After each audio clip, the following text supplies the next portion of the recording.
Okay, so this is basically the same thing that we just saw, the double integral. And again, what we need to talk about is when our region is not rectangular.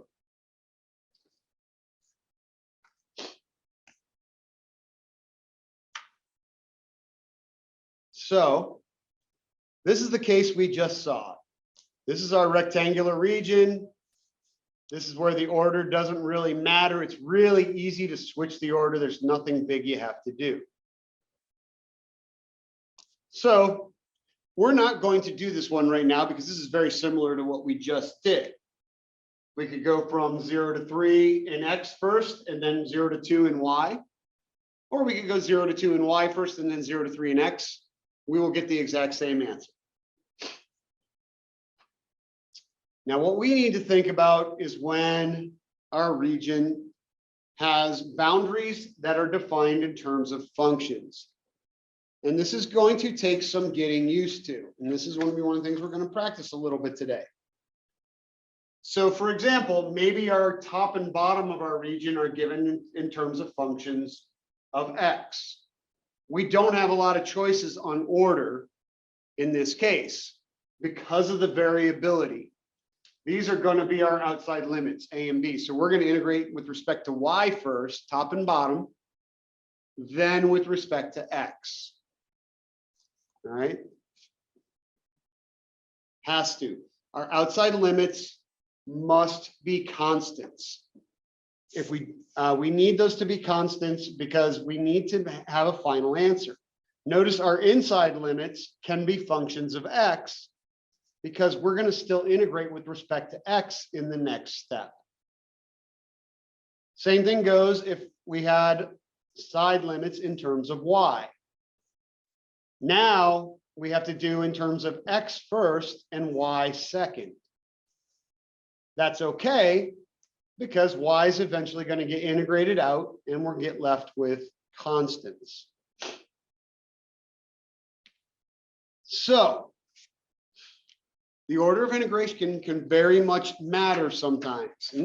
It's going to vary. I can't say it's always going to matter in this case and not always not in this case. It's going to vary from problem to problem.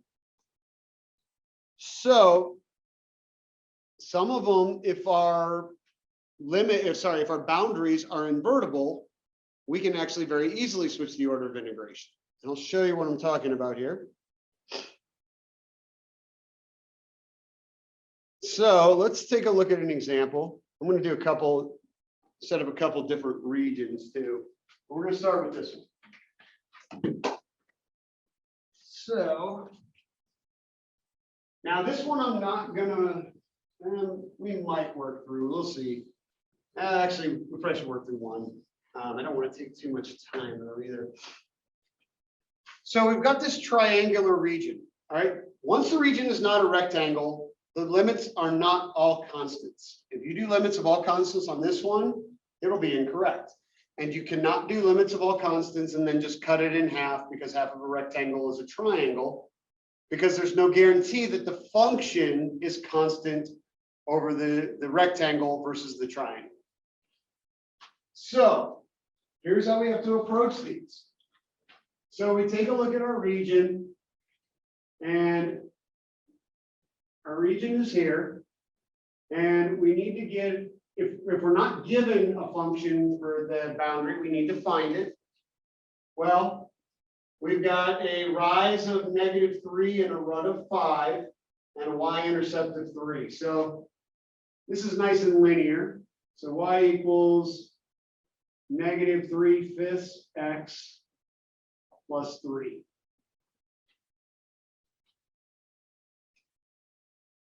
All right, let's talk about setting this up.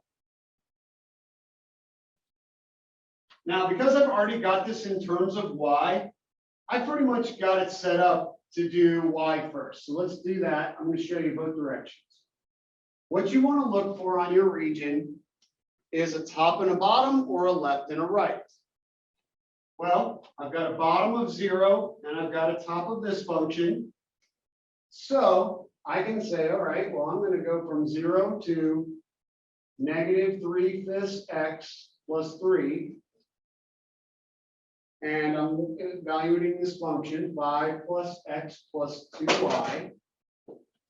And this tells me I'm going bottom to top. I'm going vertical, so I'm doing y first. So dy. Now we're going to go horizontal. So we're going to go from here to here. We've already got that point marked. This is the point 5, 0.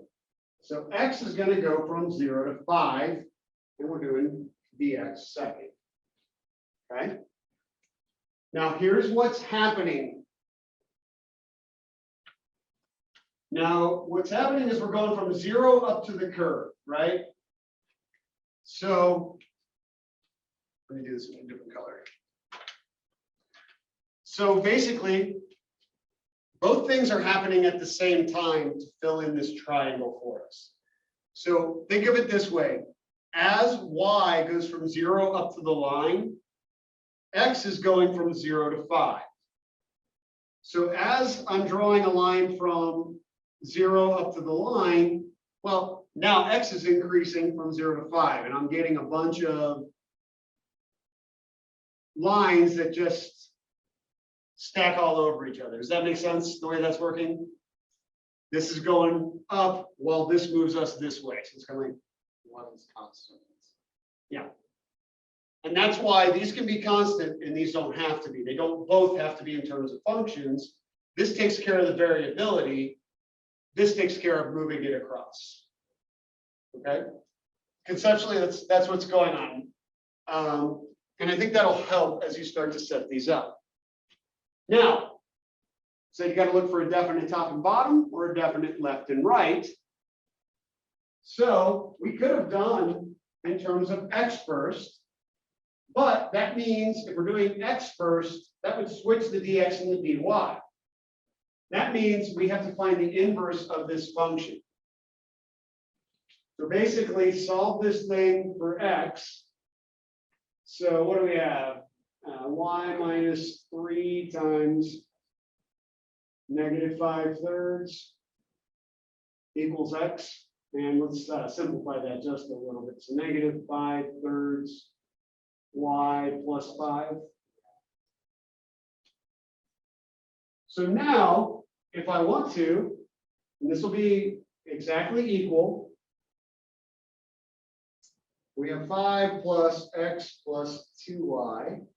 We're doing dx dy because I said we're switching the order.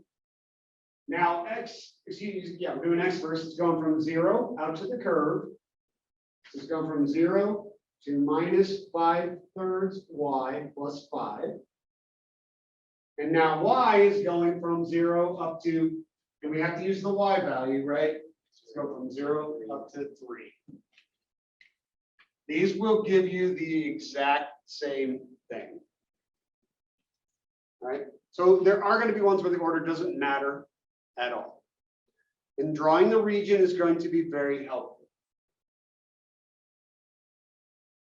Now, the only thing that's going to happen different in doing one of these than the one I did earlier, when I plug in that upper limit, I have to plug in negative 3/5 x plus 3 and do the math on that. Again, that's okay because in the next step, we're going to be integrating with respect to x. All right. So I'm not going to do that right now because I want to save that for you guys to do, because there's nothing conceptually different going on. It's just algebraically a little more complex because it's not just a constant. Just take your time with it. Bless you. Thank you. Okay. Questions about setting either of these up? I want to focus, like I said, I want to focus more on the setup because the rest of this is just algebra. All right. Let's change things up just a little bit. I want to just show you one other thing. And we're not going to be able to cover all the examples. We're going to have all different sorts of regions, things of that nature.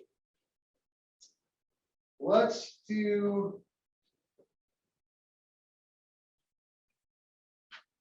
We'll make kind of an interesting region so we can kind of play around with it. Let's say half a circle and a straight line, okay? So this is a half circle, it's above the XY plane. So that'd be y equals square root of 1 minus x squared. And just to make this simple, let's say this is y equals 1 minus x. Okay. Now, what I want to talk about, and I'm not worried about the function, I'm more worried, I'm just thinking in terms of setting things up. When we go to set up these integrals, depends on how many integrals we want to deal with, basically, because right now, if I go top and bottom first, which is what these are set up for, because these are both in terms of y, I have to break this into two separate integrals, because the top and bottom is different here than it is here. All right, so what that would look like is, let's just say we wanted the area of the, and we'll just do a general function. So what that would look like is we split it up here at 0. Let's see, that's going to be x equals minus 1. It's going to be x equals 1. And so if we were doing this some function over this region, and again, we are set up to do y first because these are already solved for y. We could do 0 to square root of 1 minus x squared. And then we could do, say it again.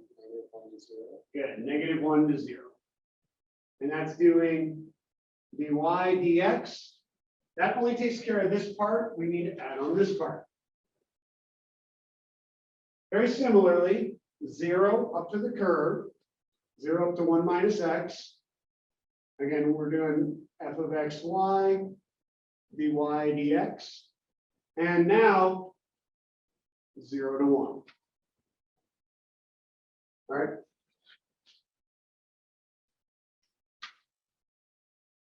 Okay. Now, let's say we wanted to go the opposite direction. Okay. Let's say we wanted to do dx dy.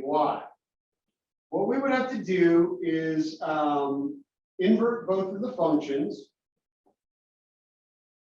So we both basically, excuse me, both these would have to be solved for x. This one's easy, x equals 1 minus y. This one's a little trickier. You're going to square both sides. You're going to flip things around. So it's going to look real simple. X equals square root of 1 minus y squared. Now the problem is, notice where x is, right? This is on the negative side of the x plane. So this actually has to be minus to account for those negative x values. Now here's why this might be advantageous. Maybe not, depends on the function that we're integrating over. But now we can do this as a single integral. Because now I have a single left and a single right. So now integrating with respect to x first, so f of xy dx allows me to go from just left to right. So negative square root of 1 minus y squared out to 1 minus y. And now we're going to do our dy, which would be y equals 0 up to here, which is y equals 1. So these two would give us the same thing. The reason I did this though is I want to kind of see, because you're going to hear me say that, not just with double integrals, but triple integrals, is this idea of a definite top and bottom if you want it to be a single integral. Okay? That's what I mean when I say like a definite top and a bottom, or definite left and right, because here, top and bottom is different than it is here. So that tells me if I decide to integrate with respect to y first, I need to do it as two separate double integrals. But because I only have a single left and a single right, I know if I do it the other direction, I only need a single double integral. All right, so that's why being able to draw the regions is going to be helpful, especially in the double integrals. Last thing I want to point out on this, remember that we said if the integrand is 1, what it's doing is calculating the area, right? All right, so I'm going to do that on this one because there's one last thing I want to show you, and I want to connect this to something you've done before. And so if I change the integrand to 1, well, then the very first thing I do when I take the antiderivative is I get x, right? And just to kind of see how this plays out, 0 to 1, x, and that's going to go from negative square root of 1 minus y squared to 1 minus y, and then dy. Okay, so then we put those limits in. So we have 0 to 1, 1 minus y minus negative square root of 1 minus y squared dy. If you guys can remember back to, some of you did it in Calc 1, some of you did it in Calc 2. This is just the area between two curves. Right minus left, or top minus bottom. So when that integrand is 1, you're actually really just doing a Calc 1 problem as a double integral problem. And the reason I want to make that comparison is because think of your region in that way. Think of back to how you did area between two curves. Remember, top minus bottom, right minus left. That's all we're doing for those, right here, for those inside limits, right minus left. Two last things I want to show you. One is sometimes we want to switch the order of integration, okay? It'll make the integral easier to do. And so when this happens, we need to be able to come up with a rough idea of what our region looks like. And you can use graphing utilities to help you graph these. So our region is given by the limits. So our region is, y is in between 0 and 1, and x is in between e and e to the y. Is everybody seeing where I'm getting those? That's what makes up our region. So we need to be able to go back and forth. Okay, so now to plot this, we've got to be a little strategic because it's not super obvious if you haven't done it before what the curve x equals e to the y looks like. It looks like y equals e to the x turned on its side. What does that mean? Well, find its inverse. The inverse of this guy is y equals natural log of x. So that means that curve looks like this. So this is the curve x equals e to the y. So that's basically forming the left hand of our region. The right hand is a constant at x equals e. So that would be a vertical line there, x equals e. Y is going from 0 up to 1, which is where these intersect, because if this is the line x equals e, this is going to be the point e comma 1. Okay. There's our region. The problem is our integrand is not trivial if we have to do x first. So we might want to do y first. All right, so let's see what that's going to look like. So now instead of going left to right first, we're going to go bottom to top first. Meaning we're going to use the inverse, right? So the inverse of this, as we just said, is y equals ln of x. So now we're going to go from 0 up to the top. We can see it's at the same top the whole time. So it's not going to make for an extra integral, 0 to ln of x. And now we'll go left to right. So we're going to need this point out to e. Well, this is where ln of x hits the x-axis. This is the point 1, 0. So x is going from 1 out to e. X over ln of x, but now we switch the order. Nothing we did messes with the integrand at all. Okay, all we did was switch the order of integration, switches our limits. So first thing now is we're going to integrate with respect to y. So we're going to add 1 to e, and this is going to be x over ln of x. This is all a constant with respect to y times y, and y is going to go from 0 to ln of x. So that side of it. And then we'll do x in the next step. You can probably already start to see why this was so nice for us. Look what happens when I plug that ln of x in. I end up with x over ln of x times ln of x minus 0 dy. Those cancel, minus 0 is nothing.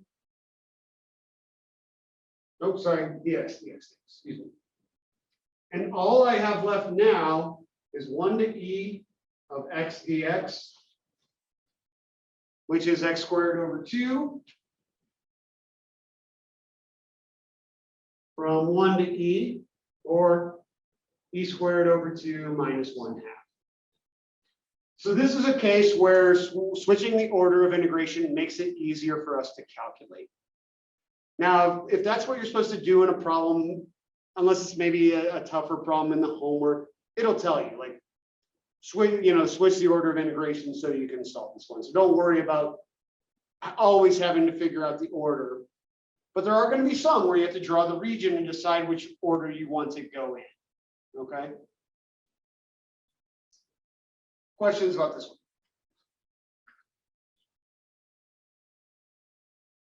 one? Okay, we're going to begin some practice here in a second. One last thing I do want to show you, and just to make sure that everybody's aware of it. So I know we talked a little, you see me use Wolfram Alpha in here once in a while, and I use Symbolab as well. I want to show you just one thing. Symbolab is real nice for double integrals. Because what you can do is you can actually use the notation. So 0 up to 1. And then you can put in the inside one. 0 up to x, and maybe you have a function in here, x plus y, and then you tell it the order of integration. Now, because I have x on my inside limit, that tells me I have to do dx the second, okay?